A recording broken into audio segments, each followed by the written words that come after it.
Alright, so this is activity 4.6.1, and just go ahead and read through the instructions. And the first thing you want to do is, it says configure the server with these settings. So you double click on the server, scroll all the way to the right and power it on, or else you won't be able to get into the configure tab.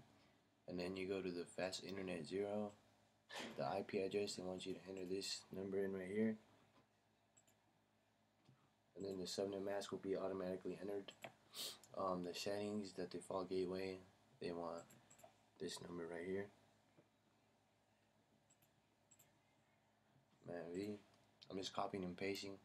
And then for the DNS, you go to services, DNS, and you power it on.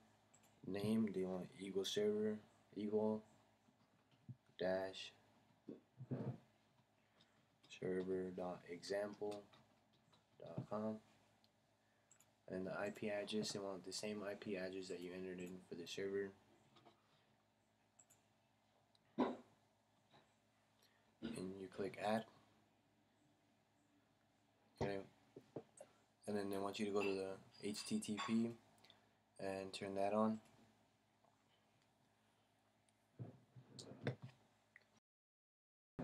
Alright, so once we do that, exit out of there, connect the server to the R1 ISP router.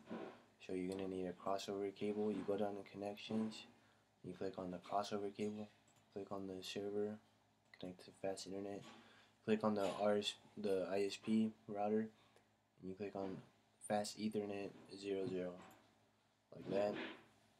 Okay, so now we're going to do the same thing, but for PC1.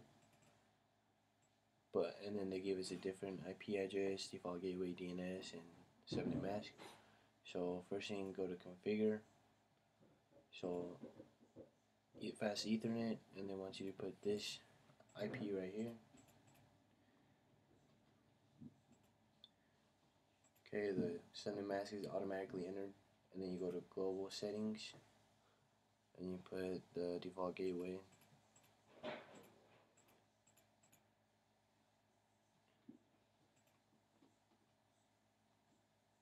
Like that, and then DNS server.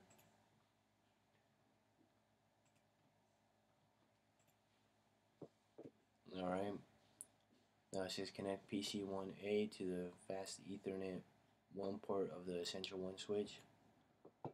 So for this, you need a straight through cable, and you click on PC1A, fast Ethernet, and then do the Essentials, and you click on fast Ethernet 1, like that. Alright, now it says verify your work using the check results button and the assessment tab. So you click check results, you go to assessment, and this is how it should look right here. Everything's good. So you close this.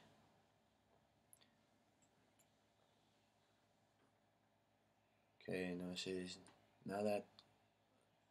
note that when you open, it says by using an add simple PDU test connectivity between PC1A and the Eagle server. So you go to this, like a little envelope symbol, and you click on it from click on PC1 and then Eagle server. Alright, and it says the first time you issue this one-shot ping message, it will show as failed. That's because the APR process, which will be explained later. Double click the fire button on the PDU whistle window. So double click the fire button, and there we go, successful. Okay. Now if you see down here it says completion 100%, that's how it should be, or else you're doing something wrong. So it says if you use delete button for scenario 0, the test packet you just corrected between PC1A and Eagle server will be removed. So I'll click delete. Alright, now task 2, switch to from real time to simulation mode. So I'll click down here, simulation mode. Make sure event filter is set to display DNS, UDP, HTTP, TCP, and ICMP. So just make sure it shows DNS, UDP, HTTP, TCP, and ICMP. So mine was already configured to that. And then open a web browser from the desktop 1A. Okay, so double click on 1A, desktop, web browser, and I want you to type in eagle-server.example.com.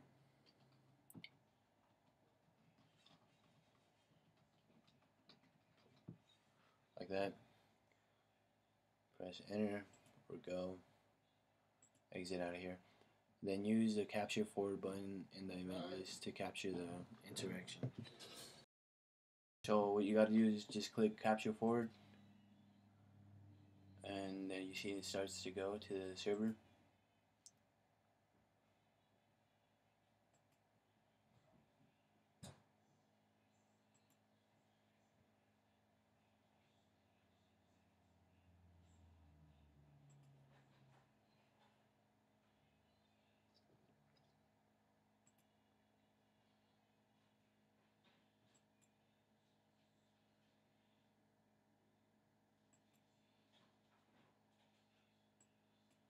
Alright, and that's how it should look.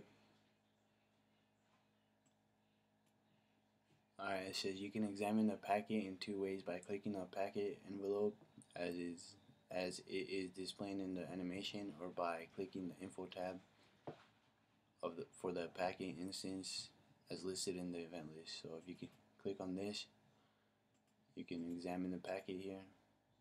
See, it says the device decapsulates the PDU from the UDP segment.